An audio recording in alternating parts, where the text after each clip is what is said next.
ഒമാനിലെ global money exchange പുതിയ mobile payment app പുറത്തിറക്കി. ഗ്ലോബൽ പേ എന്ന പേരിലാണ് മൊബൈൽ ആപ്പ്. ടെക് മഹീന്ദ്രയുടെ അനുബന്ധ കമ്പനിയായ കോംവിവയുമായി ചേർന്നാണ് ഗ്ലോബൽ പേ പ്ലാറ്റ്ഫോം ഒരുക്കിയിരിക്കുന്നത്. സുതാര്യവും ലളിതവും സുരക്ഷിതവുമായ മൊബൈൽ പേയ്മെന്റ് ആപ്ലിക്കേഷനാണ് ഗ്ലോബൽ പേ മണി എക്സ്ചേഞ്ച് എന്ന് chairman Sheikh Sulaiman Abdul Malik Al Galilei വാർത്താ സമ്മേളനത്തിൽ പറഞ്ഞു. ആപ്ലിക്കേഷൻ വഴി ഒമാനിന് അകത്തും പുറത്തേക്കുമുള്ള പണമിടപാടുകൾ നടത്താൻ കഴിയും.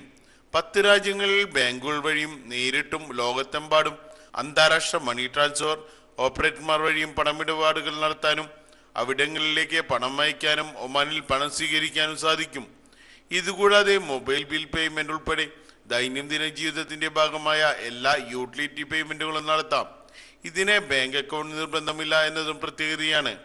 വാണിജ്യ കച്ചവട സ്ഥാപനങ്ങൾ QR കോഡ് വഴി പണം കൊടുക്കാനുള്ള സൗകര്യം ഗ്ലോബൽ പേയിൽ ലഭ്യമാണെന്ന് മാനേജ്മെന്റ് ചൂണ്ടിക്കാട്ടി.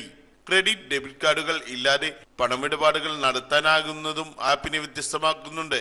General manager Sonam Dorje, Comviva executive officer Rajesh Chandiramani, global money സാമ്പത്തിക ഉപദേഷ്ടാവ് അഡ്വക്കേറ്റ് R മധുസൂദനൻ, കമ്പനി പ്രതിനിധികളായ Sheikh Asan Abdul Malik Al Galeeli, Sheikh Ahmed Abdul Malik Al Galeeli, Rohit Nair, Simranjit Singh, Kingsukh Debnath തുടങ്ങിയവരും കോംവിവ പ്രതിനിധികളായ രാജേഷ് ഫോഡേക്കർ, സാദിഖ് പാഷ, നിതിൻ വ്യാസ് എന്നിവരും ചടങ്ങിൽ പങ്കെടുത്തു.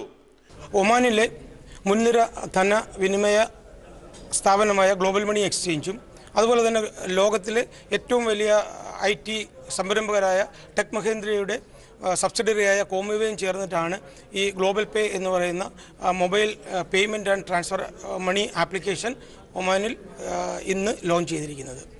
ഇത് വളരെ ലളിതവും സുതാര്യവും അതുപോലെ തന്നെ സുരക്ഷിതവുമായ ഒരു ആപ്ലിക്കേഷനാണ്.